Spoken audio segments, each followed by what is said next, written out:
Hello guys, magandang umaga and welcome mga ka-farming, mga ka-poultry, at mga ka-di-kalibre. So, may mabilisang topic lang tayo rito. Paano nga ba mag-sorting ng size ng mga itlog na ating na-harvest sa ating poultry? So, meron tayong ano rito.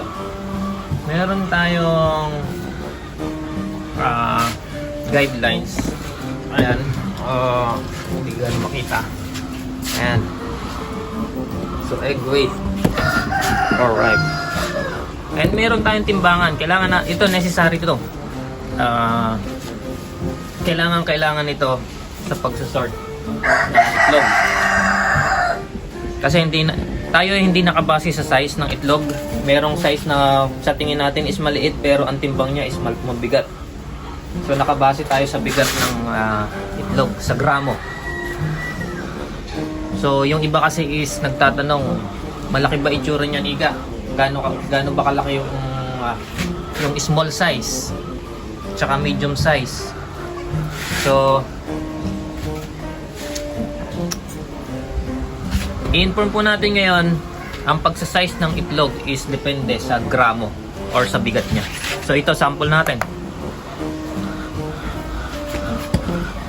Ayan guys. So, ito is extra small. Ayan. Ito yung small natin. Ayun yung medium. Di-deliver natin yan. Meron ng may-ari niyan guys. Pati itong small. Ayan. So ito extra small. So mabilis ang ano lang natin. Mabilis ang timbang.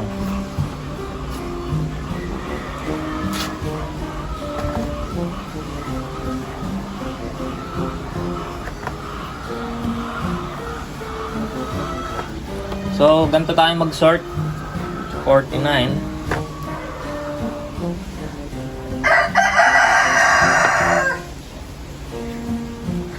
So, ito ang ating way para natin malaman kung small, medium, large ang ating itlog.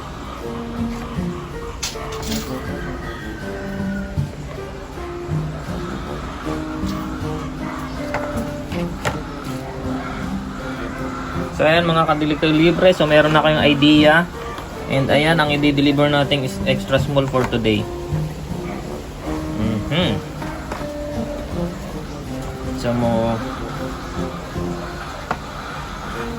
hindi po tayo nakabase sa itsura ng itlog.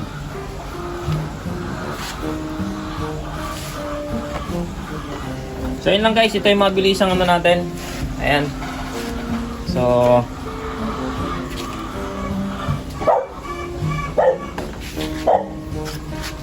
thank you very much for watching, and ito na yung mga ano natin, harvest. Ayan. Yung harvest natin for today, fresh na fresh, halos tatlong ayan. Tatlong tray. 2.5. So meron pa yun mamaya kasi hanggang 11 AM ang harvest natin. And ngayon is hindi pa naman natin napupuli harvest lahat yung ano natin, eggs. Alright. Peace!